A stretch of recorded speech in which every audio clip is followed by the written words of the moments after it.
मेरी अपनी कार्य करने की क्षमता आज की कहानी है। बहू के खिलाफ तो हर किसी को शिकायत रहती है। आज सुबह से ही घर में सब बड़े लोग इकट्ठा हो रहे थे। बैठकर मेरा काम सोच रहे थे कि ये किस अनुसार ये काम करेगी और किसके अनुसार ये काम नहीं करेगी। उन लोगों के अनुसार मैं कभी भी समय पर कार्य करती ही नहीं हूँ, काम करके देती ही नहीं हूँ। इसी कारण उन लोगों ने मेरा शिकायत का पोटला खोल के रखा था। जब ये लोग मेरे काम को डिसाइड कर रहे थे, उस समय भी मैं उन लोगों के लिए चाय नाश्ता बनाने में बिजी थी। मुझे ऑर्डर मिल रहा था कि आप ये बना दो, वो बना दो। मैं बनाकर उन तक पहुंचा रही थी। फिर भी कभी इस जवाबदारी सदस्य मुझे समझा ही नहीं गया। मेरा नाम सान्वी है। मेरे परिवार में सास ससुर, देवर, ननद, बड़ी ननद, मेरे पति और मेरे बच्चे भी हैं। और मेरे पति से बड़ी मेरी एक ननद और भी है। ये सभी लोग आज घर में एकत्रित जमा हो चुके थे और मेरे बारे में सोच रहे थे कि मेरा कार्य कैसा होना चाहिए। मेरी शादी आज से 7 साल पहले हुई थी। जब मेरी शादी हुई थी उस समय मैं सरकारी स्कूल में अध्यापिका थी, आज भी हूँ।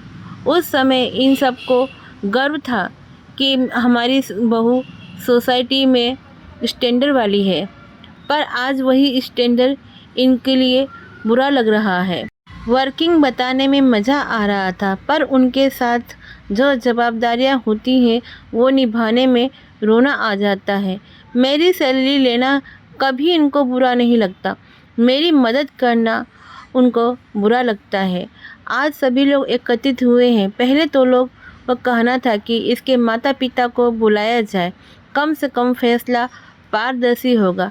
फिर पता नहीं क्या सोचकर उन्होंने मेरे माता पिता को नहीं बुलाया, बस मेरे भाई अवरिल को बुलाया था, जो कि उम्र में मुझसे 5 साल छोटा था और फिलहाल कॉलेज की पढ़ाई कर रहा था। स्कूल जाने से पहले जैसे हमारा होमवर्क करते हैं, उसी तरह मेरे भाई आने से पहले किसी को क्या बोलना है, किसको क्या कहना है, इस चीज़ की पोटली अपनी अपनी बारी बारी शिकायत कर रहे थे। सबसे ज़्यादा शिकायत की भरमार तो मेरी सासू माँ की और मेरे पति की थी। बाकी सबकी शिकायत तो सिर्फ मिर्च मसाले जैसी थी, पर मैं चुपचाप काम कर रही थी। पता नहीं, मन में कोई घबराहट नहीं था। मन में कुछ तो हो रहा था, थोड़ा शायद कुछ हो तो बाहर निकल आए। इतने में अवरिल आ गया घर में। मैंने जाकर दरवाज़ा खोला। हर बार की तरह हंस मुस्कुराकर मिलने वाला भाई आज उदास होकर मिला। उसने कुछ नहीं कहा, मैंने भी कुछ नहीं कहा। उसे लेकर उस कमरे में चली गई जहां सब लोग एकत्रित थे।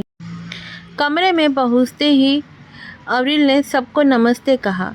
किसी ने उत्तर नहीं दिया, बस आलोक जी ने उसे बैठने का इशारा किया, जो वहां पर छोड़कर मैं पानी लेने चली गई। जब रसोई से पानी लेकर आई तो देखा कि सब लोग एकत्रित होकर कैसे अवरिल से बोल रहे हैं।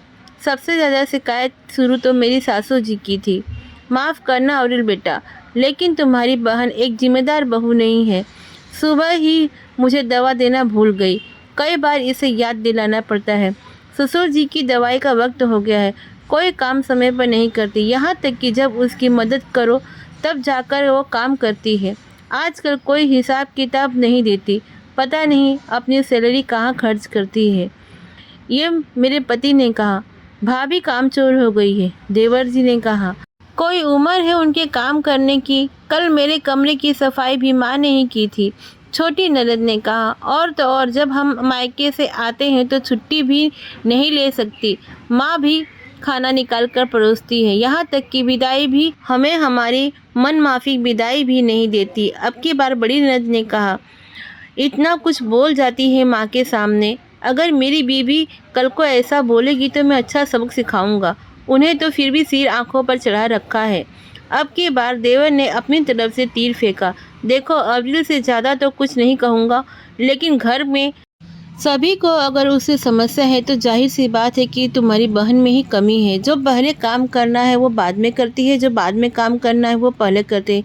यहाँ तक कि आजकल अपनी सैलरी का हिसाब किताब तक नहीं देती। बताओ, ये भी कोई बात है? कम से कम बता तो देना चाहिए कि कहाँ खर्च हो रहा है, कहाँ खर्च कर रही है। अब तुम बताओ।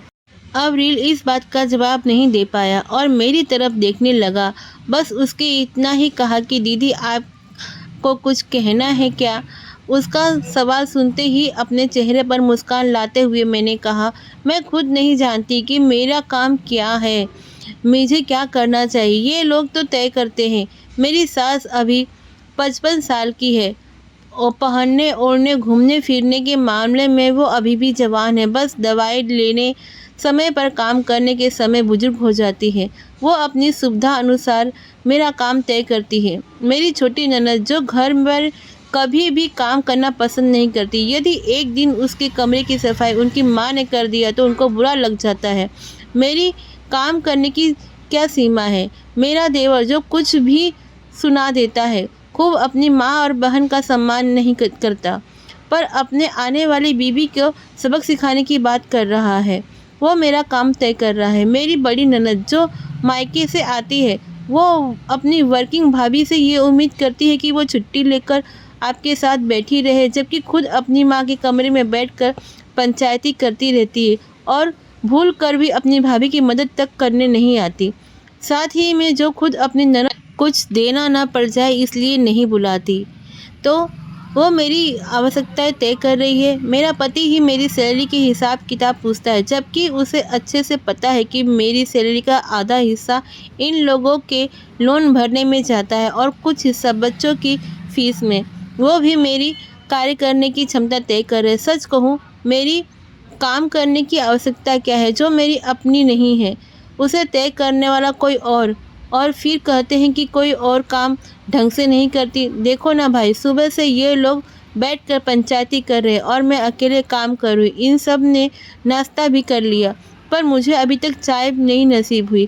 फिर भी ये लोग मेरी काम करने की क्षमता तय कर रहे हैं। इन सब की सेवा करना चाहती हूँ। सेवा के बारे में जाहिर सी बात है बोलने पर अब पसंद नहीं आएगा। अब समझ में आया, बहू के खिलाफ तो हर कोई शिकायत करता है लेकिन बहू के साथ नहीं। सच कहूँ भाई, आज मुझे मालूम पड़ गया कि मेरा अपना सम्मान मेरा स्वाभिमान है। अगर उसकी कदर करोगे तो मैं साथ दूंगी, वरना मैं अकेले ही खुश हूँ। सेवा करती हूँ तो सम्मान चाहती हूँ। अपनी सैलरी का अधिकतर हिस्सा तुम पर खर्च करती हूँ तो कुछ मेरे लिए भी रखूँगी। आखिर मेरा भी भविष्य सुरक्षित होना चाहिए। अब तुम जानो, ये लोग जाने, मैं अपनी कार्य करने की क्षमता समझ चुकी हूँ और इनमें से कोई बदलाव नहीं करूँगी। मेरे जवाब सुनकर किसी ने मेरे खिलाफ बोलने की हिम्मत नहीं की। सचमुच इतना कुछ बोल लेने के बाद दिल बड़ा सुकून था। साथ ही साथ आज मैं आत्मविश्वास से लबालब भर चुकी थी, क्योंकि जब मैं अपनी आवश्यकताएं और अपना कार्य करने का दायरा समझ चुकी हूँ। तो आप ये कहानी आपको कैसी लगी ज़रूर कमेंट करके बताइए।